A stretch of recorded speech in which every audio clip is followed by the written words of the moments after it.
할렐루야. 예, 이렇게 만나 뵙게 돼서 너무 반갑습니다. 저는 이제 넷째 막내고요. 예, 이제 2년 됐습니다. 그러니까 같이 함께 말씀 나누게 돼서 너무 반갑고, 또 이렇게 작년에부터 이제 교류가 시작됐는데 그때 여기 일정이 있어서 못 오게 됐어요. 올해 이렇게 와서 함께 나누니까 또 반가운 얼굴들도 많이 보이고 너무 편안한 것 같습니다. 이제 요즘에 날씨가 너무 더워가지고 제가 막내니까, 막내된 입장에서 목사님 우리 정장 말고 티 맞춥시다. 제가 제안을 드렸고, 제 꿈은 이제 캘리포니아에 있는 그 교회처럼 이제 하와이안 셔츠를 입고 휴가지처럼 예배 한번 드려보자 이랬는데, 형님들이 그거는 좀 그래서 조금 점잖은 걸로 이렇게 맞췄습니다. 이렇게 모두 다 편안하게 예배 드리는 그날까지 함께 또 은혜가 있기를 원합니다. 제가 기도하고 말씀 나누겠습니다. 주님, 우리가 함께 형제 교회 된 자들로서 함께 말씀과 은혜를 나누고자 합니다. 주님, 이 시간 우리에게 당신의 빛을 비추시고 성령으로 충만하게 하시고 우리의 마음 깊은 곳에서부터 흘러나오는 주님의 부요함을 경험하는 시간 되도록 인도하여 주옵소서. 전하는 자든 듣는 자든 다 주의 은혜 아래 있어 하나님만이 주실 수 있는 그 생명의 역사를 경험하도록 도와주사 마음의 모든 무거운 짐들, 상처들, 어려움들 다 주님 안에서 해결받고 또 하나님만이 누리게 하는 평강 가운데 거하도록 인도하여 주옵소서. 예수님의 이름으로 기도합니다. 아멘. 여러분, 빛이 사라지면 어떻게 될까요? 햇빛뿐만 아니라 우리가 누리고 있는 이 빛, 모든 것들 있죠. 이 안에서도 우리가 빛이 있기 때문에 말씀도 읽고 함께 교제할 수 있는 것 아니겠습니까? 어찌 보면 너무나 당연하게 빛을 마주하고 살고 있기 때문에 빛이 없는 세상이라고 하는 것은 아마 상상도 하지 못할 것 같아요. 빛은 우리에게 이렇게 사물을 드러내 주죠. 그리고 빛은 세상을 따뜻하게 해줍니다. 태양의 빛은 지구에 사는 모든 생명체에게 열과 에너지를 주지 않습니까? 만일 빛이 없다면 보이지 않는 것도 문제겠지만 사실 온 세상이 다 꽁꽁 얼어붙어서 어느 누구도 살아갈 수 없는 그러한 죽음의 별이 돼버릴 거예요. 이런 입장에서 보면 세상은 빛과 함께 시작했다는 말씀처럼 빛이 없으면 세상은 끝이다 라고 말해도 과언이 아닐 것 같습니다.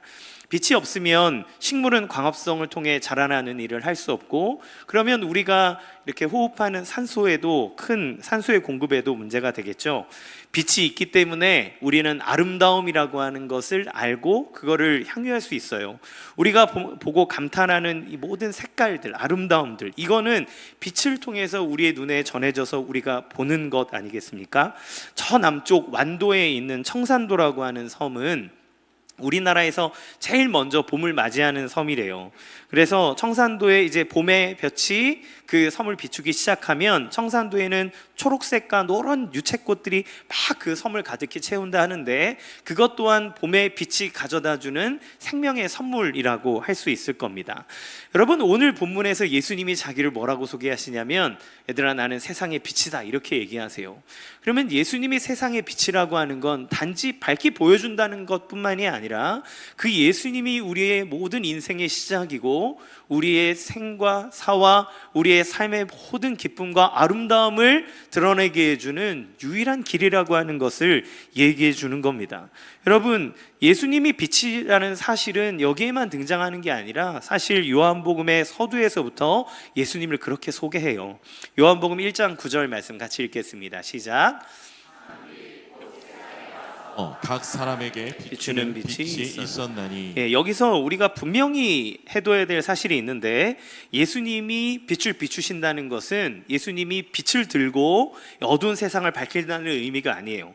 예수님 자신이 빛인 겁니다.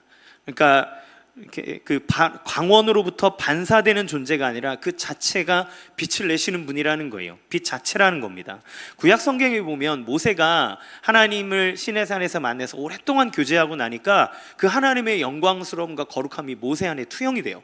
그러니까 사람들 앞에 딱 나갔는데 얼굴에 광채가 나서 사람들이 너무 부담스러워서 못 보겠는 거죠.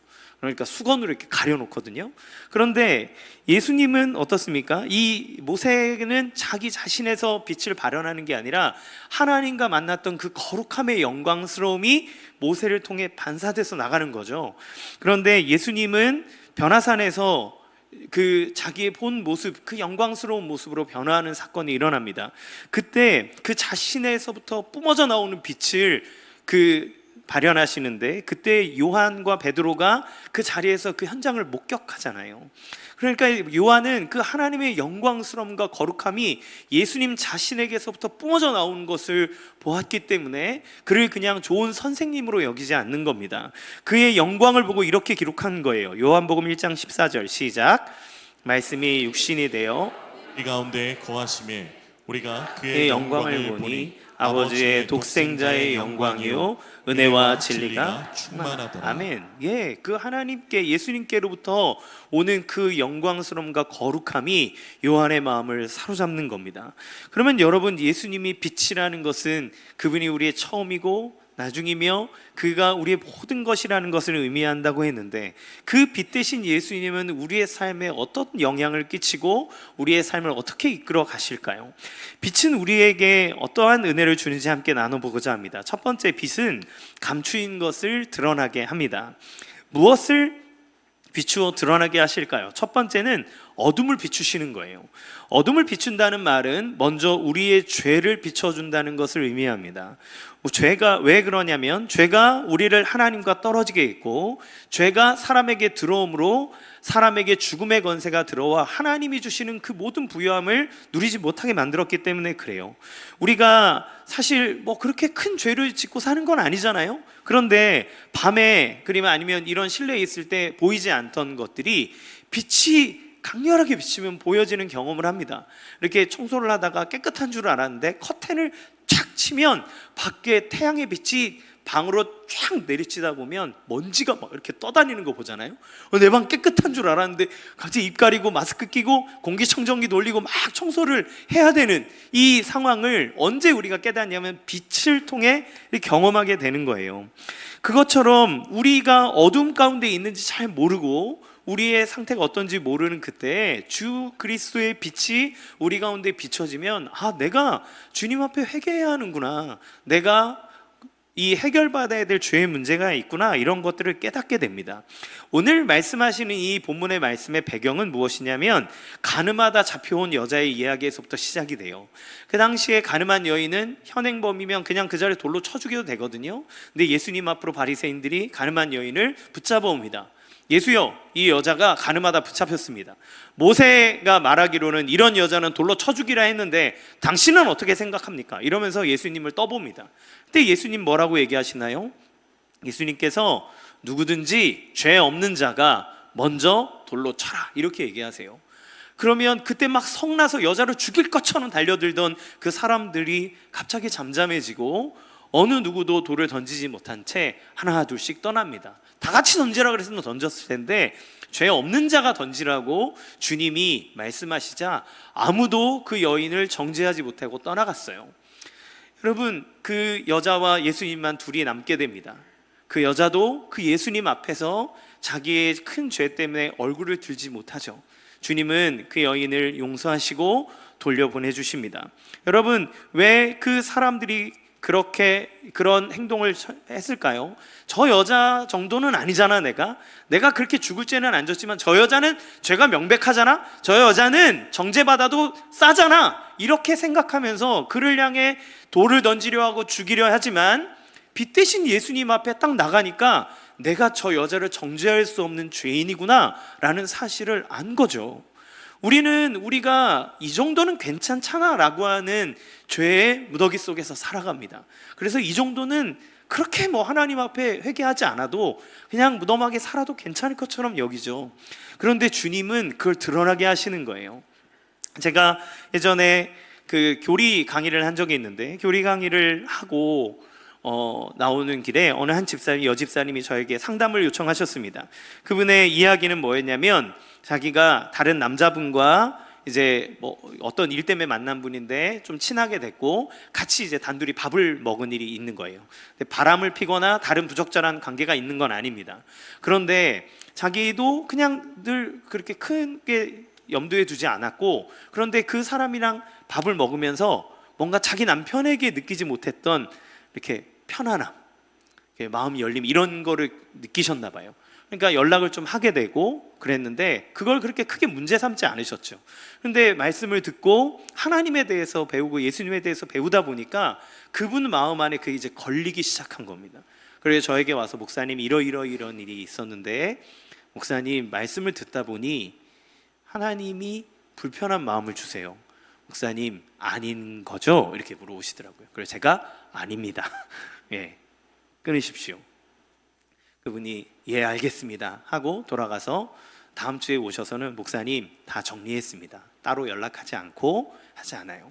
그분 안에 뭐 다른 부적절한 관계를 맺은 것도 아니고 그렇지만 자기에게 준 남편보다 그를 더 의지하고 있는 자기의 마음들, 그 무언가 이제 싹이 돋고 있는 상태인 것들을 그 하나님의 말씀의 빛 가운데 그가 인식하기 시작한 거예요. 여러분, 우리가 회개하는 것, 빛을 비추고 있으면 어둠 속에 감추어두고 합리화시키고 이 정도는 괜찮고 너도 하고 나도 하고 쟤도 그러고 다 그런데 뭐 그 정도까지 이렇게 얘기하는 그것들을 하나님 드러나게 하십니다. 그러니까 우리 성도들은 교회에 와서 매주마다 자매하는 기도를 드립시다. 그러면 보면 교회는 다 죄인들만 와 있는 것 같지만 여러분, 우리가 왜 그렇게 회개할 수 있습니까? 주님의 빛이 나로 하여금 세상의 사람들은 그냥 이 정도 다 무던하게 넘어가는 것도 내 마음속 저 깊은 것에 좋지 않은 동기들이 발견되고 하나님 앞에 회개하도록 주님이 우리를 이끌어 가시기 때문에 그래요. 그래서 회개는 복입니다. 왜요? 주님이 우리를 그 어둠에 있게 하지 아니하고 주님의 빛으로 주님을 닮아가는 거룩한 자녀로 우리를 이끌어 가시기 위함이기 때문에 그래요. 또한 어둠을 비춘다는 것은 우리의 연약함을 비춰둔다는 의미가 있어요. 내가 가지고 있는 어둠들이 있지 않습니까? 우리 마음 안에는 어둠들이 있어요. 마음에 상처들이 있죠. 저 어린 시절 부모님이든 친구든 누구에게 받았던 상처, 내가 실패했던 경험들 때문에 내 안에 가지고 있는 낮은 자존감, 가정의 불안함 이런 것들 때문에 누군가에게 드러내지 못하는 내 자신의 가면을 쓰고 살아가는 나의 그 어두운 부분들이 우리 안에 있습니다. 환경의 어려움들 뭐 이런 거 그게 많겠죠. 나를 평가하고 초라하게 만드는 것, 그래서 사람들 앞에 악착같이 내가 괜찮은 사람인 것처럼 인정받기 위해 살아가는 그런 모습들 말이죠. 여러분, 그런데 우리 모든 사람들은 다 하나님의 형상으로 지음을 받지 않았습니까?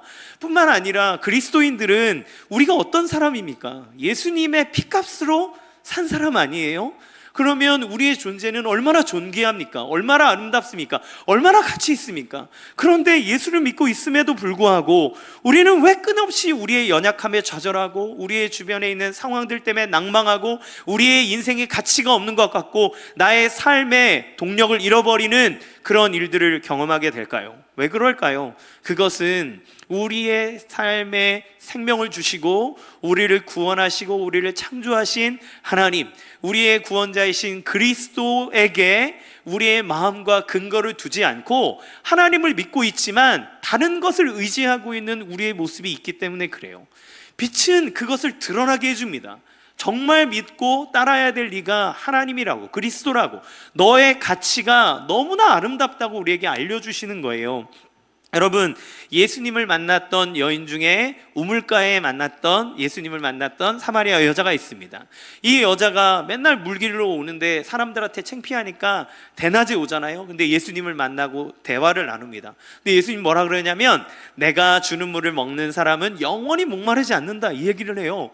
얼마나 좋은 일입니까? 그러니까 여자가 주여, 그 물이 있다면 나에게도 주십시오, 이렇게 얘기를 합니다. 예수님 뭐라 그러냐면 그러면 그 물을 받으려면 이렇게 얘기하는 게 아니라 그래? 그럼 네 남편을 데리고 와, 딱 그러는 거죠. 여자가 갑자기 흠칫 놀라면서 얘기합니다. 저는 남편이 없습니다. 자, 예수님이 뭐라 하십니까? 그래, 너에게 5명의 남편이 있지만 그 누구도 너의 남편이 아니다. 여러분, 당시에 여자들에게 남자라고 하는 건 삶의 동아줄이에요. 여자는 경제적인 능력을 가질 수가 없었기 때문에 그 과부는 무조건 극빈층입니다. 그러면 여자가 잘 살기 위해선 좋은 남자를 만나야 하고 자기를 위해주는 사람을 만나는 게 최고의 복이에요. 그런데 그 여인이 5명의 남자를 뒀다는 것은 무엇을 의미합니까? 첫 번째 남자에게 자기 인생을 걸고 집착했지만 그 남자가 자기의 목마름을 해결해 주지 못했다는 것. 두 번째 만났으나, 세 번째 만났으나, 네 번째 만났으나, 다섯 번째 만났으나 어느 누구도 그녀의 마음을 위로하고 그녀의 인생에 빛을 줄 만한 어떤 사람도 아니었다는 걸 의미하죠. 결국에는 아무도 제 남편이 없습니다, 이렇게 얘기를 하는 거예요.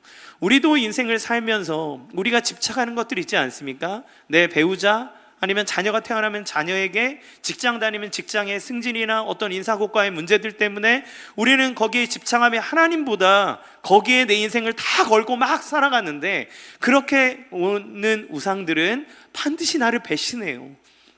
자녀는 영원토록 우리에게 기쁨이 됩니까? 아니요. 그 자녀들은 떠나고 우리에게 실망감을 줍니다.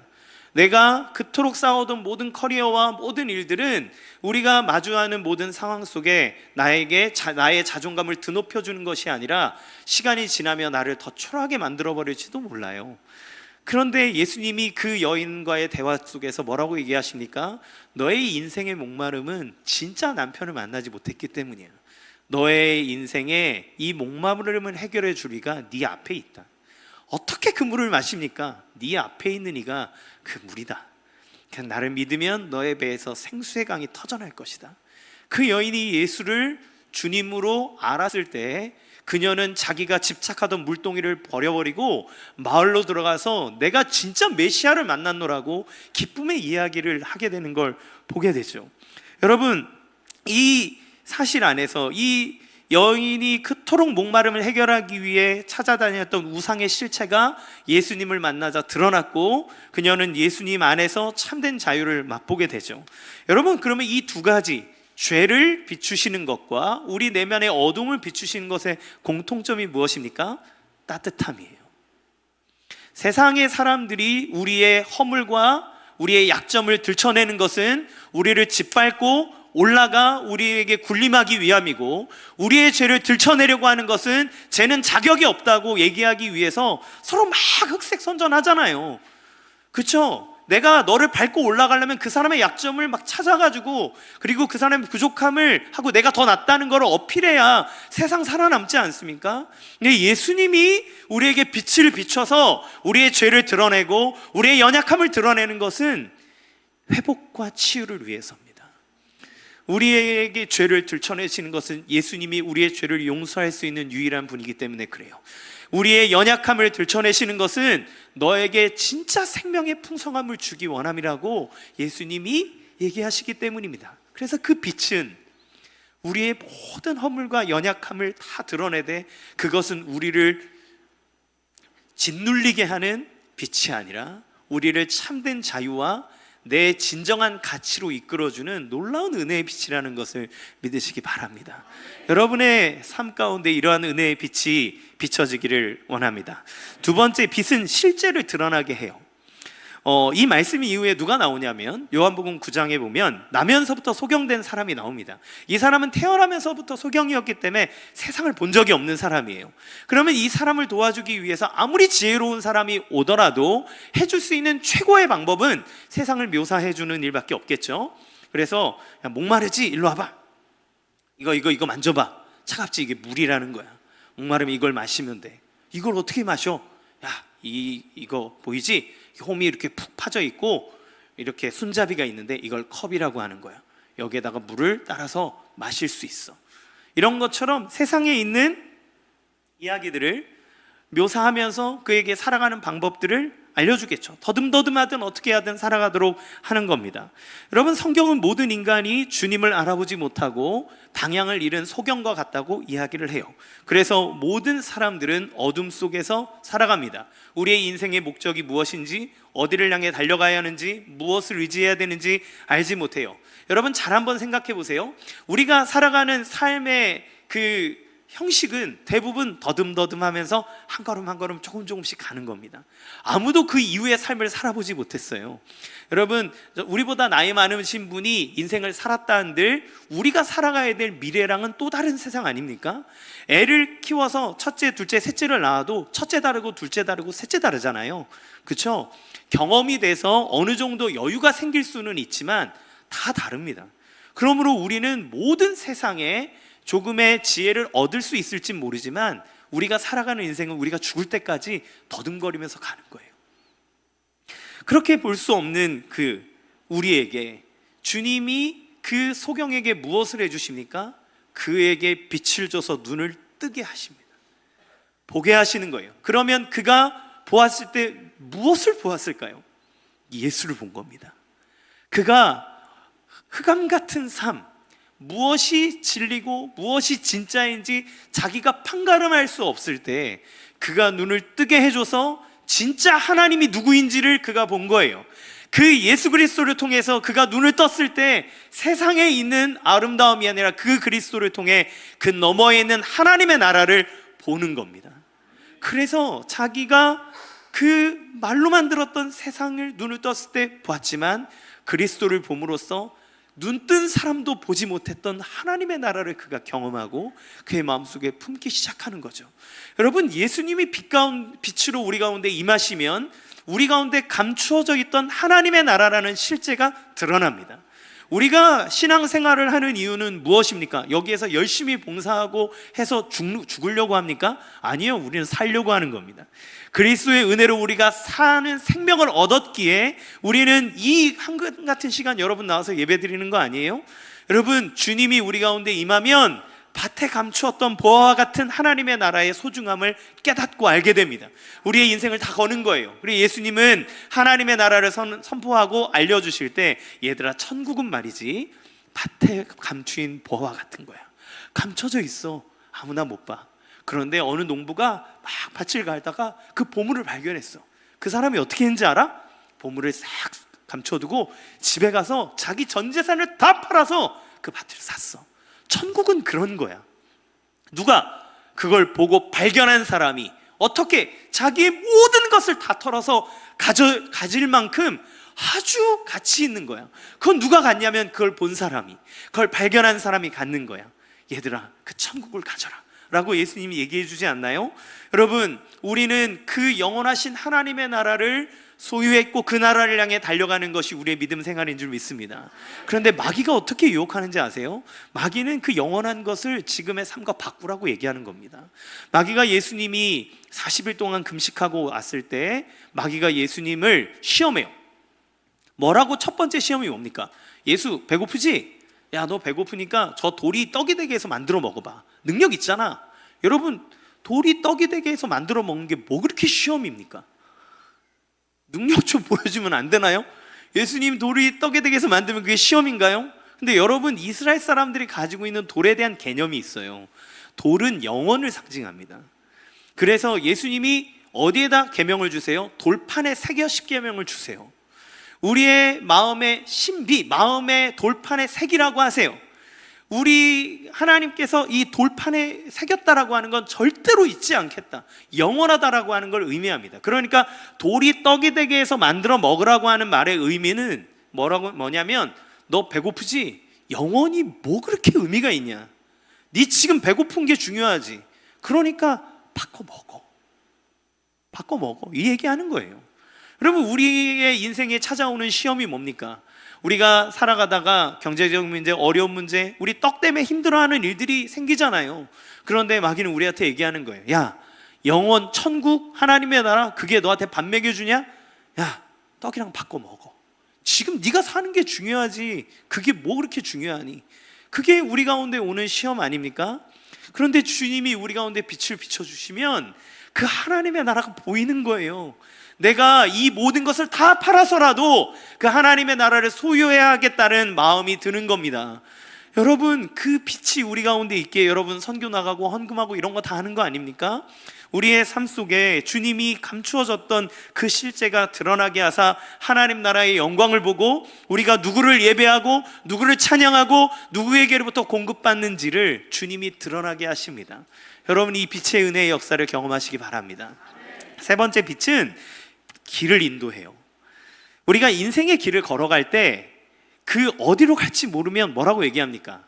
내 인생이 진짜 깜깜하다. 요즘 20대 청년들이 많이 하는 이야기들이라 하죠. 그거는 뭐냐면 사실 인생의 목적을 잃어버린 거예요. 여러분, 인생의 목적, 삶의 의미를, 목적을 잃어버리면 동력을 상실합니다. 여러분, 인생의 목적을 잃어버리면 돈이 아무리 많고 권력이 아무리 많고 명예를 가지고 있어도 그 사람의 삶의 에너지는 없어요.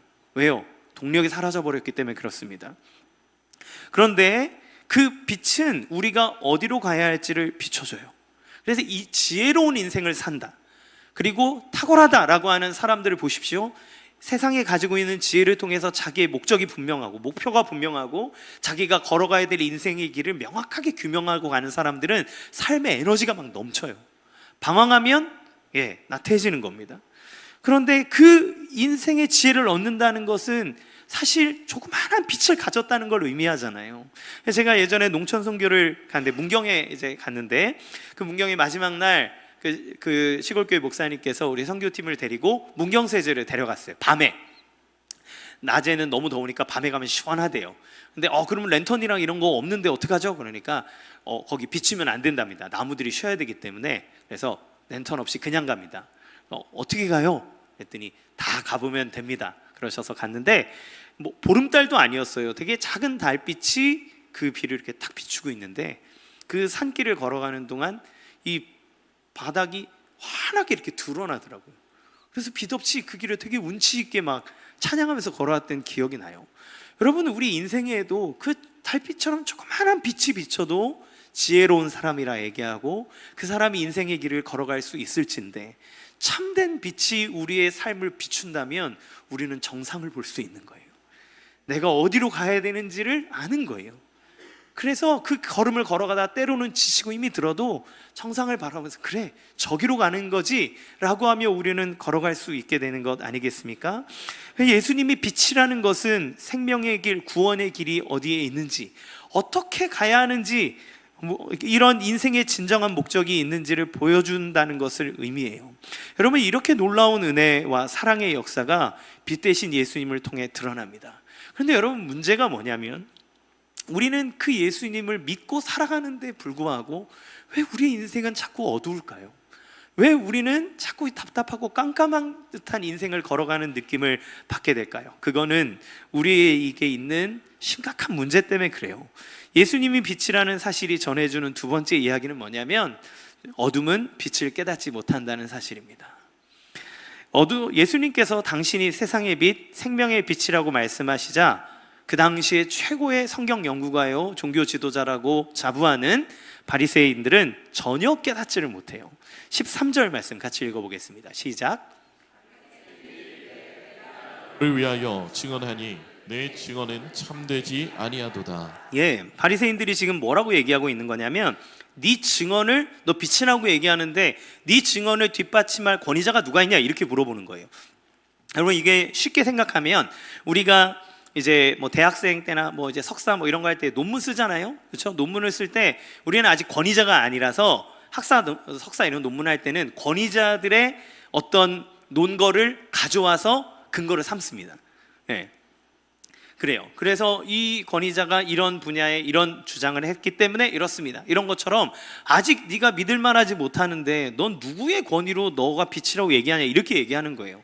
되게 웃기지 않습니까? 예수님이 이 뒤에 뭐라고 얘기하세요? 나와 내 아버지의 증언으로서 내가 이렇게 얘기한다는 거죠.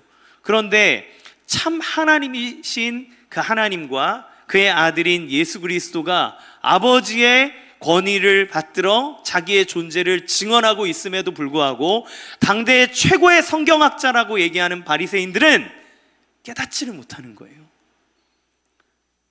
알지를 못하는 거예요. 되게 아이러니한 상황 아닙니까? 여러분, 우리가 예수님을 증거하고 사람들에게 전거하면 사람들이 뭐라 그래요? 예수가 살아있고 하나님이 계시다는 증거 보여봐라, 보이면 내가 믿을게, 이런 얘기 하잖아요. 그렇지 않습니까? 사람들은 우리에게 증거를 들이대면서 안 믿는다고 얘기해요. 그러면 이게 안 믿는 사람들만의 문제일까요? 여러분, 우리의 삶은 어떻습니까? 우리는 예수님이 빛이라는 사실을 알면서도 그렇게 예배의 자리에 나와서 하나님의 영광스러움이 이 자리에 임하고 주의 성령이 우리와 함께 있고 주님의 빛이 우리 가운데 임함에도 불구하고 여러분, 마음속에 이렇게 뒤틀린 마음 하나만 있으면 예배에 집중 못 하시잖아요. 여러분, 누구 미워하는 마음 있으면 하나님이 용서하라 그럴까 봐 막 마음 꽁꽁 숨기잖아요. 여러분, 상처받고 힘든 마음이 있으면 하나님이 나한테 막 빛을 비춰서 은혜를 부어주시는데 난 하나님 삐졌어요. 하나님 나한테 해봐. 나 예배는 드리고 내가 해드리긴 해드릴게. 그런데 나는 오늘 은혜 안 받을 거야. 이러면서 막 강팍한 마음 가지고 이 자리에 와 계실 때 있지 않습니까? 여러분, 우리의 마음이 하나님이 늘 빛을 비춰주고 계심에도 불구하고, 말씀의 빛이 비침에도 불구하고 받지 않으려고 하는 거예요. 그래서 요한복음 1장 5절에 뭐라고 얘기하냐면, 빛이 어두움에 비치되 어둠이 깨닫지 못하더라, 이렇게 얘기합니다. 우리 마음에 어두움이 있으면 빛을 비춰주셔도 깨닫지를 못하는 거예요.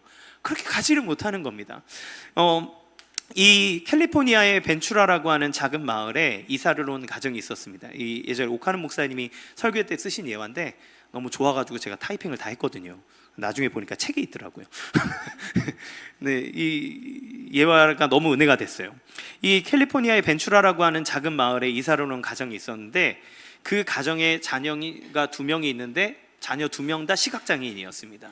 근데 이 아이들이 이제 학교를 가야 되니까 엄마가 아이들을 학교에 데려다 주는데 맨날 데려다 줄 수는 없잖아요. 아이들의 자립심을 위해서 학교 가는 길을 가르쳐 줬어요. 그래서 아이들을 데리고 다니면서, 얘들아, 여기에서는 우회전해야 돼. 왼쪽에는 차도니까 조심하고 오른쪽에는 돌이 있으니까 부딪히지 않도록 하렴. 이러면서 그 길은 가는 길마다 지형과 이런 상황들을 꼼꼼하게 엄마가 얘기해 줬습니다. 하루만 그렇게 한 게 아니라 며칠을 계속 애들을 다니면서 그 아이들이 그 길에 익숙하도록 한 거죠. 이제 어느 정도 시간이 지나고 더 이상 엄마가 따라다니지 않아도 학교를 다닐 수 있을 정도가 됐어요. 그런데 그 아이들 중에 둘째가 아들이었는데, 다니엘이라는 아이였는데, 이 아이는 약간 시선이 보이는 거예요. 그러니까 엄마가 얘기해 줄 때 이 보이는 시선 때문에 엄마 얘기 안 듣고 막 먼저 빨리 가서 막 기다리고 막 이렇게 하고 있었습니다. 그런데 첫째 딸 아이 게일은, 여자아이는 아예 시야가 없었기 때문에 엄마의 말을 마음속 깊이 새겼어요. 왜냐하면 이 여자에게는 엄마의 말이 빛이고 생명인 거예요. 이 얘기를 듣지 않으면 자기는 학교를 갈 수가 없습니다. 그러니까 엄마가 얘기해준 이야기를 마음속에 깊이 새겨뒀습니다. 그리고 이제 엄마의 말에 따라, 길을 따라 학교를 다녔어요. 얼마 동안 두 아이가 학교를 잘 다니고 있었는데, 어느 날 그 마을에 짙은 안개가 낀 겁니다. 짙은 안개가 딱 꼈는데, 그동안 자신만만하게 이제 어렴풋이 보이는 것 가지고 걸어가던 이 다니엘은 갑자기 안개가 끼니까 아무것도 안 보이게 된 거예요. 아무것도 안 보이니까 자신만만하게 걸어갔던 길을 맨날 막 가다가 돌뿌리에 걸리고 보도부리에 걸리고 벽에 부딪히고 막 차도로 들어갈 뻔하고 막 이렇게 되니까 애가 막 지나가다가 아야 막 비명 지르다가 도저히 앞으로 갈 수가 없어서 누나 손을 꼭 붙잡고 누나가 가는 길을 이렇게 따라갔다고 해요. 그런데 이 게일이라는 여자아이는 이게 상관이 없는 거예요. 왜요? 엄마가 가르쳐준 대로만 발을 옮기면 아무 문제가 없기 때문입니다. 그 아이에게는 이미 마음의 길이 활짝 열려 있는 거예요. 엄마가 얘기해요. 안개가 빽빽하게 껴도 그 아이가 걸어가는 길에는 아무런 문제가 없었어요. 여러분, 우리가 하나님 어두운 상태로 살아갈 때 하나님의 말씀에 빛이 비춰도 우리의 마음속에 내가 조금 성공하고 뭔가 성과를 가지고 있고 경험이 있고 이러면 하나님 의지하지 않고 하나님 말씀 안 따라가고 자기의 세상적 방식으로 따라갈 때가 얼마나 많습니까? 어두움이, 하나님을 따르지 않으려고 하는 어두움이 우리 가운데 임하면 빛이 비춰도 그 말에 반응하지 않는 거예요. 그렇게 살아가다 보면 우리의 인생에 안개가 끼고 깜깜해지고 어두워지면, 그때 되면 하나님을 원망하고 버림받은 것 같고 내 인생에 아무 일도 일어나지 않는 것 같은 그런 어려운 마음들 들지 않습니까? 여러분, 우리가 예수님을 믿고 사는데 왜 인생이 어둡고 캄캄하고 마음이 답답합니까? 그 마음의 삶을 돌이키지 않으려는 완악함 때문에 그래요. 그래서 이 예화하면서 오카는 목사님 뭐라 그러셨냐면, 예수님을 믿으면서도 마음 저편에서부터 회의감이 들어오고, 또 예수님의 빛이시라면 내 마음도 밝아야 되고 보는 것도 환해야 되고 내 인생에 맴돌고 있는 어두움도 다 사라져야 되고 불행한 모습이 없어야 되는데, 그런데 왜 예수를 믿고 있는 내 마음속에 앞이 캄캄하고 마음이 답답할까? 답은 간단하다는 겁니다. 예수님을 믿으면서도 그 빛 대신 말씀에 반응하지 않고, 그 예수님을 따르지 않고, 그리고 따르는 것은 나를 부인해야 되는데 끝까지 나를 부인하지 않고 자기 십자가를 지지 않고 편안하게 대충 신앙생활하려고 하는 그 마음들이 나를 어둠 가운데 거하게 하고, 그 어두움은 빛을 깨닫지 못하고 반응하지 못하게 만든다는 거예요. 여러분, 우리 가운데 왜 이런 상황이 있습니까? 빛에 반응하는 믿음이 아니라 세상에 있는 어두움으로, 그리고 세상의 눈으로 세상을 판단하고 살아가기 때문에 그래요. 요한복음 8장 15절 같이 읽겠습니다. 시작. 너희는 육체를 따라 판단하나 나는 아무도 판단하지 아니하노라. 여기서 육체를 따라 판단한다는 얘기는 세상과 육신에 속한 상태, 그러니까 죄의 상태에서 너희가 보고 판단하고 있다, 그걸 깨닫지 못한다는 거예요. 여러분, 이 죄의 상태에서 예수님을 판단하려고 하니까 예수님을 알아볼 수가 없는 거예요. 죄된 상태로 세상의 눈으로 예수님을 보니까 예수님은 어떤 사람입니까? 따라가면 안 되는 사람, 메시아면 안 되는 존재예요. 그런데 사실 맞아요. 우리가 세상의 눈으로 보면 예수님은 인양반 따라가면 큰일 납니다. 뭐 돈이 있습니까? 빽이 있습니까? 권력이 있습니까? 아무것도 없잖아요. 예수님은. 뭐 나는 머리 둘 곳도 없다 막 이러면서 되게 불쌍하게 얘기하시잖아요. 그런데 그 예수님 따라가면 우리한테 뭐가 떨어집니까? 아무것도 없죠. 예수님에게 그 세상의 눈으로 예수님을 판단하고 보니까 아무리 성경을 많이 연구한 성경 박사도 예수님의 메시아로 안 보이는 거예요. 하나님으로 안 보이는 거예요. 그러니까 판단해 버렸습니다. 예수는 메시아일 리가 없다, 예수가 메시아면 안 된다, 이렇게 판단해 버리는 거예요. 우리가 하나님의 말씀을 들으며 복음을 들을 때 내가 생각하고 원하는 어떤 모양이 아니면 우리는 하나님을 외면하려고 하잖아요.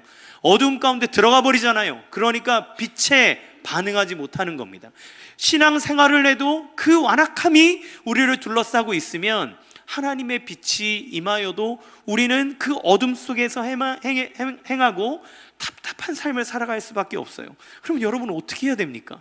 빛이 비춰도 깨닫지 못하는 이 완악함과 가슴 아픔, 답답함, 그것이 우리의 인생이라 우리가 그러한 어둠 가운데 있다면 이걸 어떻게 해결할 수 있습니까? 그래서 주님이 주시는 주님이 빛이시라는 세 번째 사실은 무엇이냐면, 예수님은 당신의 사랑으로 계속해서 빛을 비춰주고 계신다는 거예요. 주님이 한번 비춰주고 못 알아먹어? 샤뿌라, 이게 아니에요. 못 알아먹어도, 깨닫지 못해도 그가 돌이킬 때까지 인내하며 사랑으로 계속 비추시는 겁니다. 아까 읽었던 15절 하반전에 너희는 육체를 따라 나를 판단하지만 나는 아무도 판단하지 않는다, 이렇게 얘기하시잖아요. 아무도 판단하지 않는다는 말의 의미는 뭡니까? 바리새인들은 예수님을 세상의 눈으로 보고 판단해 버렸어요. 예수는 메시아가 아니다, 난 예수를 따르지 않겠다, 아니 난 예수를 배척하겠다, 이렇게 결정해 버렸어요. 근데 예수님은 그들의 그런 완악한 마음, 죄된 마음, 잘못된 마음을 보시지만, 그러나 난 지금 당장 너희를 판단하지 않겠다, 나는 기다리겠다, 너희에게 빛을 비추어 너희가 나에게 반응할 때까지 나는 너에게 비추겠다. 예수님의 심판을 유보하시는 겁니다. 왜요? 기회를 주시는 거예요. 기다리시는 거예요. 무궁한 사랑으로 기다리시는 겁니다. 여러분, 우리가 주님을 믿고 돌아올 수 있는 이유는 무엇입니까? 주님이 우리를 기다려 주셨기 때문에 그래요. 여러분, 만약에 내가 지은 죄대로 하나님이 직결 심판하셨다면 우리는 어느 누구도 구원을 얻을 수 없습니다. 그런데 내가 깨닫지 못하고 하나님 거부하고 막 하나님 앞에 무례하게 하고 주님을 내 인생에 몰아내려고 하고 막 그럼에도 불구하고 주님이 이 예배 시간에 선포되는 말씀, 믿음의 선배들, 또 다락방들, 이런 사람들, 주변의 사람들을 통해서 하나님의 말씀의 빛을, 은혜의 빛을, 사랑의 빛을 계속 비추시니까 결국 우리가 그 어두움 가운데서 빛으로 인도받잖아요. 하나님의 사랑 때문에 그래요.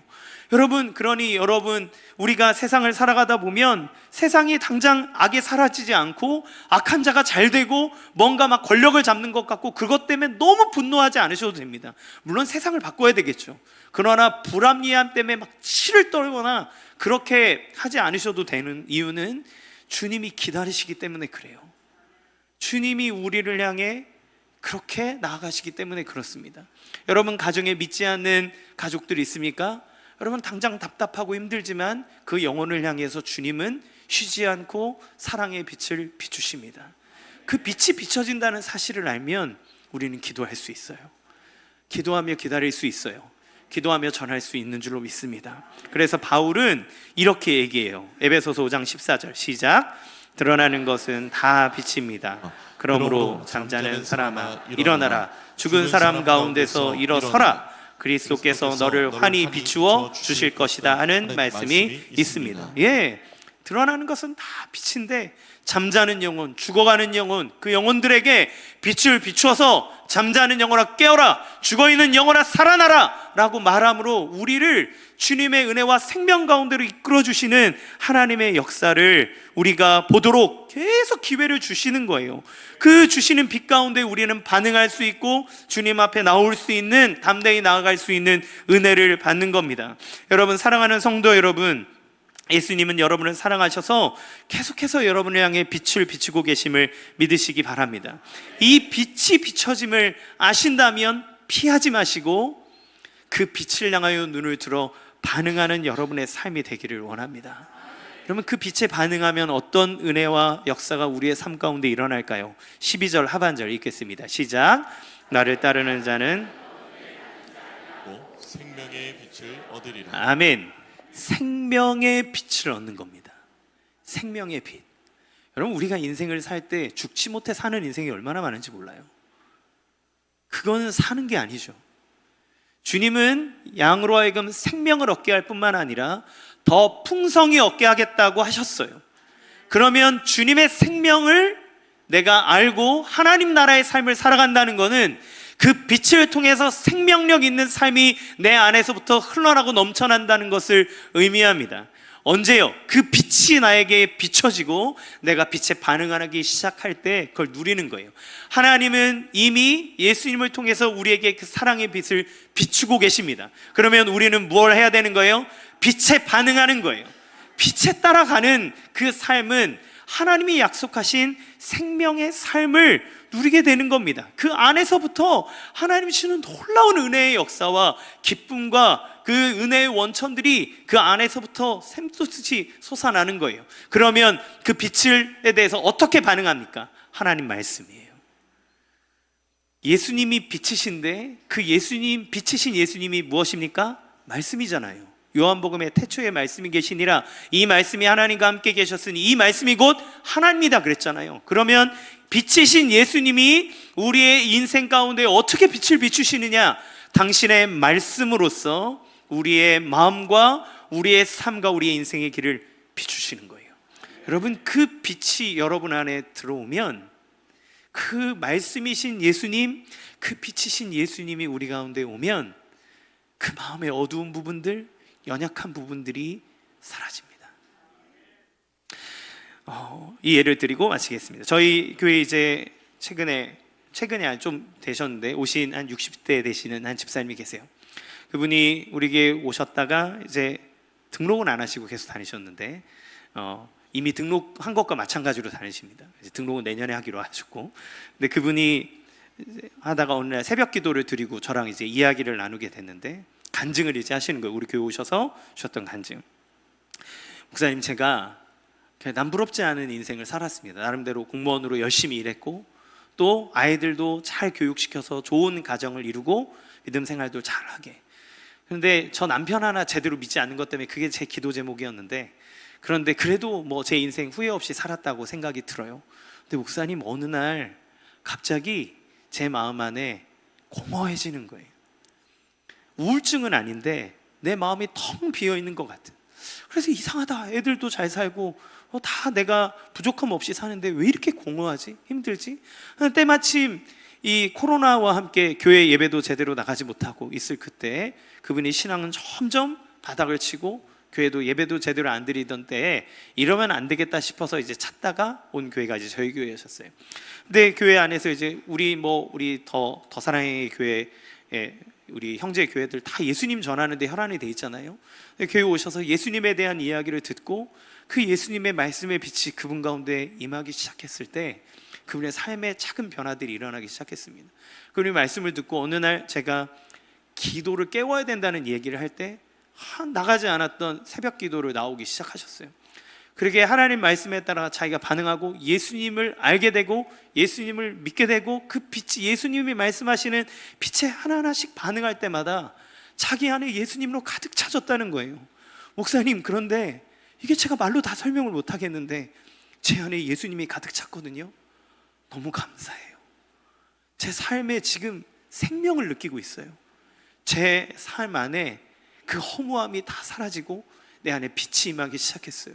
그리고 목사님, 제가 처음에 새벽기도 나와서는 내 인생 문제 때문에 그리고 저 변하지 않는 남편 때문에 낙심하고 힘들어서 있었는데 예수님이 가득 차니까 하나님 앞에 감사하게 되고 예수님이 가득 차니까 우리 교회 성도들을 위해 기도하게 되고 예수님이 가득 차니까 교회를 사랑하게 되고 예수님이 가득 차지니까 이 새벽에 깨어 나와 예수님과 이야기하는 시간이 너무 즐거워요.